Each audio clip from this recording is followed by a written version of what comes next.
শুক্রবার দিন সন্ধ্যা হলেই আমার বোন বলতে থাকবে ওকে বাইরে নিয়ে যাওয়ার জন্য, একটু ঘোরাফেরা করার জন্য। আমাদের ঘোরার একদম কমন প্লেস হচ্ছে বাড়ির আশেপাশেই আফতাবনগর। ঘোরাফেরা বলতে এই হাঁটাহাঁটি, একটু রিক্সায় ঘুরে, একটু চা কফি খাওয়া, মন চাইলে কিছু স্ন্যাক্স খেয়ে চলে আসা। গত শুক্রবারেও গিয়েছিলাম আড্ডার মোড়। আফতাবনগরের এই প্লেসটা একদম খাবারের মেলা বলতে পারে। এইখানে অনেক রকমের স্ট্রিট ফুড পাওয়া যায়। আমরা প্রথমেই খেয়েছিলাম পিৎজা, লাইভ পিৎজা। এখানে সরাসরি মাত্র 5 থেকে 6 মিনিটের মধ্যে পিৎজা বানিয়ে আপনাকে রেডি করে দিবে। ওইখানে অনেকগুলো এরকম লাইভ পিৎজার স্টল আছে। তারপর আমার বোন একটা লেমনেডস খেলো আর আমি তো খাবো চা।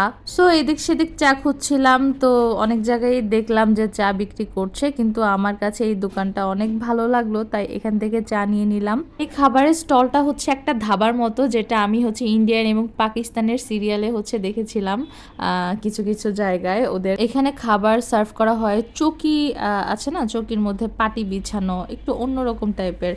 চেয়ার টেবিলের ওই রকম কমন যে স্টাইল, ওরকমটা ওরা মেনটেন করে না। আমার লুচি বেল ছিল এবং আমাকে সব ইনফরমেশন দিচ্ছিল যে এখানে আপনারা সব কিছু পেয়ে যাবেন। সকালের খাবার মেনু, দুপুরের, রাতের, সন্ধ্যার সব কিছুর আইটেম উনি বলতেছিল। আর আমাকে যে চাটা দিয়েছে এটাই ওনাদের লাস্ট চা ছিল। চৌকির পাশাপাশি দেখলাম কয়েক জায়গায় ব্রেঞ্চেরও ব্যবস্থা করেছে। যাই হোক, ওনাদের দোকানে ফিশ ফ্রাই, কোরাল মাছ থেকে শুরু করে অনেক আইটেম পাওয়া যায়।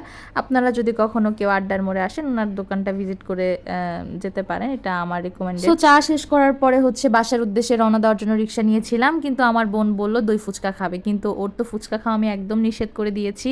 কারণ একে তো ওর আলসার প্রবলেম, আর সেকেন্ডলি কারিনা কাইসার আপুর মৃত্যুর পর থেকে আমি তো এটার উপর আরও কড়াকড়ি হয়ে গেছি। ওকে আমি বাইরের এইসব ফুচকা টুচকা খেতেই দেই না। তারপর বললো আপু তাহলে আম্মুর জন্য দই ফুচকা পার্সেল নিই, আম্মুর অনেক পছন্দ, আর এই ভাইয়ারা অনেক হাইজিন মেনটেন করে রেডি করে। তাই আম্মুর জন্য ফুচকা পার্সেল নিয়েছিলাম, সাথে 5-7 কেজি আমও কিনেছিলাম আম্মুর জন্য, মানে সবার জন্য আর কি। ফুচকাটা আসলেই অনেক মজা আর অনেক ভালো, আমি দেখেছি হাইজিন মেনটেন করে একদম খুব ভালোভাবে বানায়। আর এটা ইস্ট ওয়েস্ট ইউনিভার্সিটির অপোজিটে ভাই ভাই ফুচকা। তো আজকের ভিডিও এই পর্যন্তই, আল্লাহ হাফেজ।